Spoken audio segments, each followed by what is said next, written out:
Kung OFW ka, kapatid, nandun ka sa abroad, meron kang bahay at lupa rito na naipundar mo na. Pero yung pamilya mo hanggang ngayon naasa pa sa'yo. Ikaw hanggang ngayon natatakot ka na pag-uwi ka ng Pilipinas, ano ang nag-aantay sa'yo? Kasi ikaw ang source of income dun sa abroad eh. Lahat ng negosyo, sugal.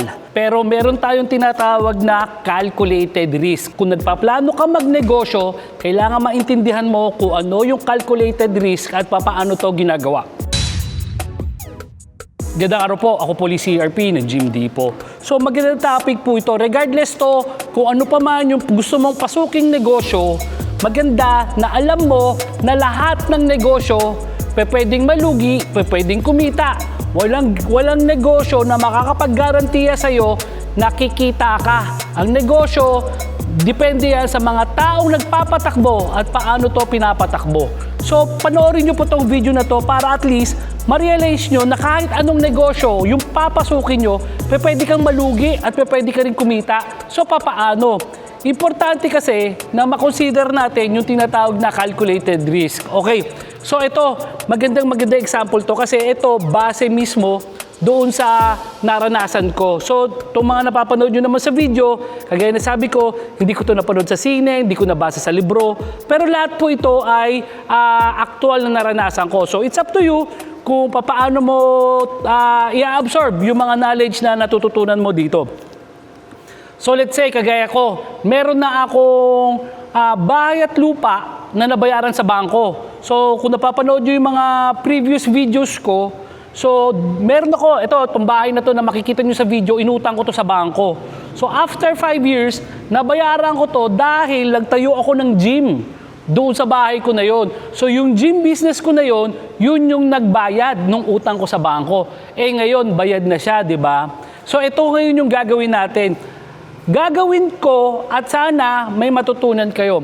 So, ang gagawin ko ngayon ito, gawin natin example, iuutang ko po uli. So ito, kung meron ka ng sarili mong property, ito kung may sarili ka ng property at bayad na, baka maganda na mapanood mo to kapatid.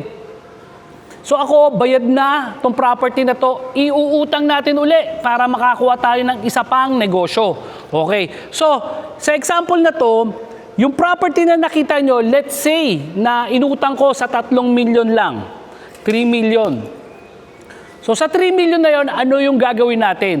Bibili tayo ngayon ng property. Okay, eto, wag nyo akong i-quote doon sa kung saan ang location nyo na mahal. So ito, pagpalagay natin average sa probinsya o kung saan ka makakabili ng 10,000 per square meter na property. Okay, so bibili tayo ng 100 square meters na property na nagkakalaga ng 10,000 per square meter. So yun, 1 million pesos po ang halaga nun. So ang budget natin para sa lupa is 1 million pesos. Ito so regardless to, baka mamaya mas mura dyan sa probinsya nyo. Baka mamaya merong 5,000 per square meter. Okay din yun. Basta ang budget natin para sa property sa lupa is 1 million pesos. Para ang minimum is 100 square meters. So, ang gagawin ngayon natin, tatayuan natin siya ngayon, kagaya na makikita nyo sa picture, actually sana makonvince ko yung gumagawa ng video nito, na ito makikita mo sa baba, sari-sari store. May garahe, second floor, gagawin natin gym. At yung third floor, gagawin natin bahay. Doon tayo gagastos ngayon sa inutang natin na 3 milyon. Ulitin ko ulit. 1 milyon para sa property, doon sa lupa. Tapos yung 2 milyon, pampagawa natin ngayon yung 3 palapag. So again, baka magkaroon na naman ng issue regarding so magkano magagastos. Example lang po ito. So let's say, 2 milyon yung napagpatayo natin sa 100 square meters na property. Basic lang to kasi yung first floor mo, sari-sari store yan, walang partition yan. Second floor mo, gym yan, walang partition yan. CR lang sa ibaba. Tapos sa third floor, bahay yan. Pero tuturo ko sa inyo paano gagawin. So ngayon, nakautang ka ng 3 milyon sa bangko. Pakita natin ngayon dito yung BDO home calculator. Kasi bawat bangko may mga home calculator. So ito ginamit ko yung BDO kasi ito yung ginagamit ko na bangko. Sa 3 milyon na uutangin mo sa bangko, sa BDO, meron kang 4 na choices. So, 4 na choices na pwedeng bayaran mo na 5 years, 10 years, 15 at 20. So sa 3 milyon na uutangin mo, kung babayaran mo siya ng 5 taon lang, ang babayaran mo is 57,900. Sa 10 years, 33,300. Sa 15 years, 25,300. At sa 20 years, 21,000 ang babayaran mo buwan-buwan sa bangko. So, yun yung kailangan mong i-consider na pagpipilian mo kung alin dyan ang pasok doon sa risk appetite mo. Okay. May risk eh. Kasi bakit? Pwede kong bayaran ng 5 taon lang to. Pero kaya ko bang bayaran to? Baka mamaya masyadong risky. Baka mamaya mailit, di ba? So, ngayon kung medyo katamtama ng risk appetite mo, yung lakas ng loob mo para mag-risk, it's either doon ka sa 10 to 15 years. Pero kung masyado kang kinakabahan at ang risk appetite mo napakababa, pwede ka doon sa 20 years, which is 21,000 lang ang babayaran. Okay. So, yun yung importante na malaman natin yung risk appetite para makompute natin or makalculate natin yung sinasabi ko calculated risk. Okay, pili ka ngayon. So, naitayo na natin yung building.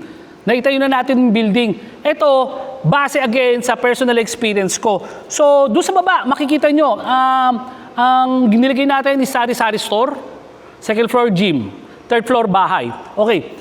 Yung first floor na sari-sari store, ilagay natin to base doon sa kinikita nung kaibigan ko na may sari-sari store. Tong kaibigan ko, 20 years na may sari-sari store. Actually, naupa lang sila dati doon sa sari-sari store na yon.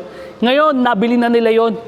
Coming from doon sa kinikita talaga ng sari-sari store. So, base doon sa kita nila, ang minimum na kita nila is 20,000 pesos sa isang buwan. Plus, yung maximum natin, ilagay na lang natin sa 30,000 pesos yung kanila, pero tumataas pa maigi, depende yan sa mga season eh. So sa gym, yun, sa personal na experience ko, ang pinakamaliit na pwede mong kitain sa ganitong klaseng gym, sa 50 square meters pataas na area is nasa 20,000 at ilagay na natin sa 30,000 na maximum. Yung third floor mo ngayon dito ay bahay ang ginawa mo. Pero kagaya na napag-usapan natin, meron ka ng existing na bahay. So, hindi mo natitirahan itong third floor na to. So, sa third floor na to, ang pwede mong gawin, may dalawa ka option is either gagawin mo pa upahan, monthly rental, yung third floor mo. Or, ito yung isasuggest ko. So, kunyari, monthly rental, pagpalagay natin na 10,000. Depende ito sa lugar ha. 10,000 yung upa mo sa bahay na to. Papaupa mo. Pero ako kasi, doon sa gagawin ko kasi ngayon, napag-aralan ko at na-realize ko na mas mahal, mas malaki yung kikitain ko kung gagawin ko siyang parang staycation. Okay. So, may market kasi sa kahit saan lugar. Kasi kagaya ko, napunta ako sa Tarlac, napunta ako sa Lipa. Pag ginagabi ako, hindi ako nag-hotel, naghahanap ako ng mga ganito, parang Airbnb. So, mas mura siya. So, pagpalagay natin, ipapa-staycation mo siya. So, sa staycation, ang computation kunyari, yung paupahan mo, 10,000 pesos, kunyari yung third floor na yon. Pero kung staycation mo siya, paupa mo siya 1,500 a day.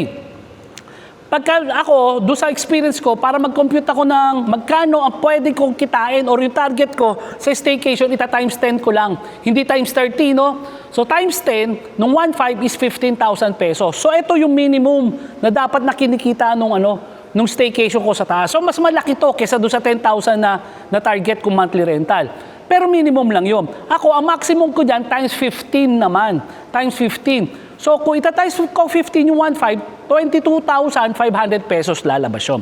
So, again, meron tayong minimum na computation at meron tayong maximum na computation kung magkano yung kikitain natin. Okay? So, ito yun. So, kung ang sari-sari store natin is minimum 20,000, ang gym natin is minimum 20,000, ang Airbnb natin is minimum 15,000, ang total ng minimum natin para sa paupahan na yun, sa building na yun, is 55,000 pesos. Minimum po to. Ano yung maximum? Actually, hindi to maximum kasi pwede pa tumaas. Pero ito, maglagay na tayo maximum. Sa sari-sari store, maximum 30. Sa gym, 30. Sa Airbnb, 22,500, which is total ng 82,500.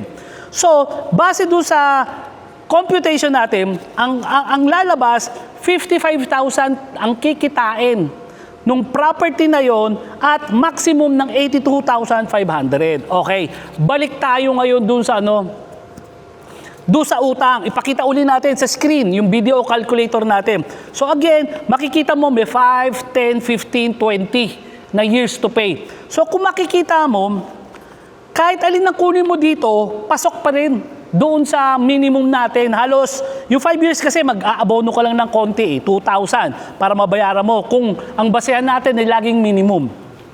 Okay. So ito yung calculated risk na sinasabi ko. Okay. So ngayon, ano ngayon yung pipiliin mo diyan sa apat? Yung 15 years, yung 5 years, 10 years, 15 years, or 20 years? Ako kasi, kung makikita nyo sa mga videos ko, very mataas ang risk appetite ko. Kasi ipapaliwanag ko sa inyo bakit mataas ang risk appetite ko. Okay lang ako sumugal. Okay? So ang kukunin ko rito yung 5 years. Yung 5 years, bakit yung 5 years? Kasi yung 5 years, sa computation ko, pwede akong kumita ng 55,000 pinakamababa. Sa computation ko to, ha?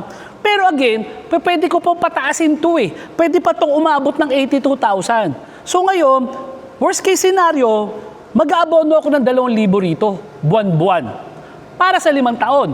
Pero after 5 years, akin na yung property. Diba? Okay. Pero hindi ganun kalakas sa loob mo. So pwede sa iyo, it's either 10 to 15 years yung kukunin mo. Kung 10 years ang kukunin mo, 33,000 yung babayaran mo, at kung 15 years, 25,000 yung babayaran mo. Kung doon tayo magbabase sa minimum lang, sa 55,000, may susobra na sa iyo na 20,000 buwan-buwan. Maganda nito, tumatakbo yung negosyo mo, nagbabayad ng renta yung mga tao sa iyo, may pambayad ka ngayon sa bangko, sa utang mo. Pero part ng pambayad nung kita mo, na ipinambayad mo sa bangko, meron ka pang 20,000 na nakukuha buwan-buwan. Isipin mo, napupunuan, lumalaki yung equity mo kasi hindi mo pa property to eh, utang pa to eh, di ba? So ngayon, habang hulog ka ng hulog, lumalaki yung equity mo dito sa property na to. May nilabas ka bang pera? Wala. Bakit? Kasi ang naguhulog, yung mga negosyo mo. Di ba? So, kung di masyadong malakas ang ang risk appetite mo, doon ka sa 10 to 15 years. Eh masyadong ang kinabahan. Doon ka sa 20 years. Sa 20 years, 21,000 ang babayaran mo buwan-buwan. Pero ang minimum na pwede mong kitain base doon sa computation ko, 55,000. So 30,000 ang kikitain mo buwan-buwan. So yung 55,000 na sales galing sa renta at sa negosyo, yung 21,000 pambayad ng utang. Eh 30,000 mapupunta sa'yo. For 20 years, not bad. Bakit? Kasi biro mo, buwan-buwan may natatanggap ka ngayon na 30,000 pesos minimum. Kasi sabi ko nga, pwede pang tumaas. Ngayon, eto ngayon yung itatanong mo sa akin. Pinakamagandang tanong, what if? Umutang, may property na ako, yun yung pinag-usapan natin. Property ko, sinanla ko ng 3 milyon. Bumili tayo ngayon ng lupa, itinayo natin yung building. Paano kunyari lang? Worst case scenario, hindi natin nabayaran yung property. Hindi natin nabayaran yung utang. Dito papasok yung calculated risk. So dito, matatansya natin yung risk na pwede natin ilabas. Okay, ano ngayon ang mangyayari? Zero. Bakit? Worst case scenario, maiilit yung pinundar kong property. Maiilit to. Kasi hindi ko nabayaran di ba? Pero nailit man siya, meron ako itinayo na bagong property rito na halagang 3 milyon din. Di ba? So may nawala ba sa akin? Wala. So dito, ang sinasabi ko, yung ilalabas mo, yung isusugal mo, kailangan tignan mo kung ano yung talo mo. Ano yung worst case na pwede mo italo. Umutang ka sa bangko, actually, pakita natin si May nag-comment sa atin. So, ang tao kasi, kagaya na sabi ko sa inyo, it's either negative ka or positive ka. Itong mga pinapanood nyo sa akin, mostly positive yan. Pero may mga tao na negative yung kanilang impression. Pakita natin yung comment ng isang viewer natin. So sabi niya, gunggong lang ang maniniwala sa akin na uutang ka sa bangko, bangko lang ang makikinabang sa'yo. Pag hindi ka nakabayad, iinitin ng bangko yan. Ganon mag-isip ang mga negative na tao. Pero ako kasi, palibasa kasi ako, nung panahon nasusugal ako, dito sa mga negosyo na to, wala kasi ako, kumbaga wala ako ibang aasahan eh. Kaya malakas yung loob ko. So ngayon, kagaya ni Sir na nag-comment sa atin, naggunggong lang ang maniniwala sa akin. Papaliwanag natin ngayon, inutang ko to eh, di ba? Paano kung hindi ko mabayaran? Eto ngayon, ilitin na nila to. Worst case, ilitin na nila to. Pero meron pa rin ako dito. Pero kung napamahal na sa'yo to, o di ibenta mo to. Mabibili mo to, eto may binayaran ka na equity. So kung nakabayad ka na ng 3 taon, 5 taon dito, may makukuha ka na, may pakinabang ka na, kumita ka na. So ito, wala kang talo.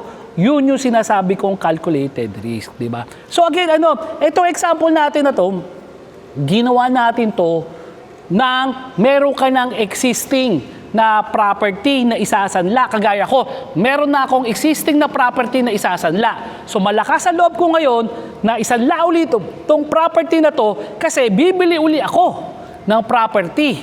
Ito hindi pa natin pinag-usapan yung 5, 10, 15, 20 years na pinag-uusapan natin na hulugan, pinag-uusapan lang natin ng kita natin, yung actual na kita natin. Pero hindi pa natin pinag-usapan mga kapatid, yung i-increase ng value ng property mo after the paying period. Nagulog ka na 5 taon, pero sigurado ko sa'yo, after 5 years, hindi na 3 milyon ang halaga ng property na yan. Mas higit pa. So again, mabalik tayo doon sa calculated risk. Pero wait, there's more. Bago natin tapusin yung calculated risk, tapusin nyo to kasi importante, last segment. Papakita natin sa atin yung etong ipapakita ko is yung 4x4 2.0. Oo. Ito kasi bagong design natin na home gym. Pero itong home gym na to, pwedeng gamitin rin to sa sa commercial gym. So may nag-inquire sa atin, gusto nila kasi mas maliit na space. Ang 4x4 kasi ay kumakain lang ng 4 feet by 4 feet. So 4 feet ang lapad, 4 feet ang haba, 7 feet and 2 inches ang taas. Pero ito, gumawa tayo ng 3 feet. Mula unahan hanggang likod, 4 feet ang lapad mula kaliwa hanggang kanan. So ganun pa rin yung magagawa niya kagaya ng ordinary 4x4. Pero ito, mas mura. Mas malalaki yung bakal. Okay? So ito, kagaya ng regular na 4x4, meron tayong squat rack sa unahan. So ito, adjustable yung yung J-hook. So ito, tong squat rack na unahan na to, pwede ka mag-squat, pwede ka mag-bench press, pwede ka mag-shoulder press gamit itong adjustable utility bench. So, pwede ka mag-bench press dito. Tataas mo lang yung J-hook kung saan mo kailangan. Pwede ka rin mag-crossover. At adjustable yung ating pulley nito kasi ito, pwede mong ibaba hanggang ilalim para makapag-rowing ka naman. So, pag binaba mo na yung pulley, pwede kang mag-row. At dito sa kabila, tanggalin mo lang yung J-hook, pwede kang mag-lat pull down dito. At sa likod, andito ngayon yung Smith machine natin. So, kagaya ng original design ng 4x4, lahat ng meron siya, meron din dito. Ang pinagkaiba lang, mas maliit na space ngayon yung kinakain nito at mas mura kasi pare pakilapit. Kung makikita nyo ngayon to, lahat ng bakal natin, 3x3 na po. Mas malalaki. Mas malaki pa kaysa sa imported. Gato rin sa likod. So dito, kita nyo, malaki 3x3. Mas malalaki na po yung mga bakal na ginagamit natin ngayon, pero mas mura. So mabalik tayo doon sa doon sa calculated risk na pinag-uusapan natin. Ngayon, kagaya na sabi ko sa inyo, kung ako ang tatanungin nyo, yung 5 years lang ang kukunin ko. Bakit? Kasi worst case scenario kasi, na hindi ko mabayaran, mailit man siya doon, kumita na ako doon ng ilang buwan o ilang taon. Tapos, yung lupa na yon, nabayaran ko na ilang taon. It's either ang tawag doon, pasalo, or ibenta ko na lang. Tapos makukuha ko naman yung kinuha kong hulog para ngayon, mabayaran ko ngayon yung utang ng original na bahay. So ito yung kalagahan nun. Marami sa atin na mga Pilipino takot umutang sa bangko. takot magsanla ng property kasi pinaghirapan natin ito di ba? Lalo na kung OFW ka. Pero tingnan mo to kung OFW ka, kapatid, nandun ka sa abroad, meron kang bahay at lupa rito na naipundar mo na. Pero yung pamilya mo hanggang ngayon naasa pa sa'yo. Di ba? Ikaw hanggang ngayon natatakot ka na pag-uwi ka ng Pilipinas, ano ang nag-aantay sa'yo? Kasi ikaw ang source of income dun sa abroad Di ba? Pero what if, kapatid, may bayat lupa ka na, isanla mo ngayon sa bangko, gawin mo yung sinasabi ko, yung pinagsanlaan mo ng pera sa bangko, ibili mo ng property, ilagay mo ng negosyo. Kagaya na sabi ko sa'yo, anong worst case scenario? Mailit. Pero meron kang bagong property, walang nawala sa'yo technically dito. Panahon lang ang nawala sa'yo. Pero ano yung nakinabang mo? Hindi ka na nakinabang sa pera. Pati yung pamilya mo, naturuan mo, maghanap buhay. Bakit? Kasi alam naman natin yon. Pag OFW ka, karamihan sa mga OFW, napipilitang umasa yung pamilya sa Pilipinas. Pahingi ng pahingi. Di ba? Pero ngayon, mabibigyan mo sila ng responsibilidad. Pagyamanin nyo to. Para pag uwi ko, meron akong kikitain. Kagaya niyan.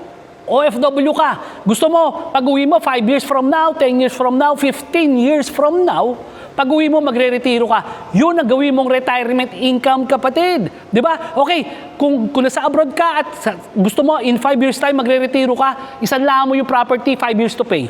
Di ba? Worst case scenario, ano yung worst case scenario? Hindi mo mababayaran kasi kumikita na to At ikaw, nagpapadala ka naman sa abroad. Di ba? Buwan-buwan. Idagdag mo doon sa utang mo kung sakasakali lang na hindi mo nakukulangin yung kita ng property na yon. Di ba? So ngayon na maganda ito, after 5 years mong bayaran niya, kapatid, umuwi ka na ng Pilipinas. Magretiro ka na. Meron nang nag-iintay sa'yo nakikita rito. Ano yung nag-iintay sa'yo? Ang nag-iintay ngayon sa'yo, 55,000 pesos na buwan-buwan, pinakamaliit na pwede mong kitain. Hindi na masama yung kapatid. Di ba? Sa susunod na video natin, ito kasi pinakita natin may sarili ka ng property Isinanla mo sa bangko. Sa susunod na video, paano kung wala ka pang property? Paano kung nangungupahan ka pa lang? Ano ang gagawin mo? Paano natin i-compute yung calculated risk? Susugal ka ba kung nagtatrabaho ka lang? Gandang araw po, ako po si RP ng Jim D po.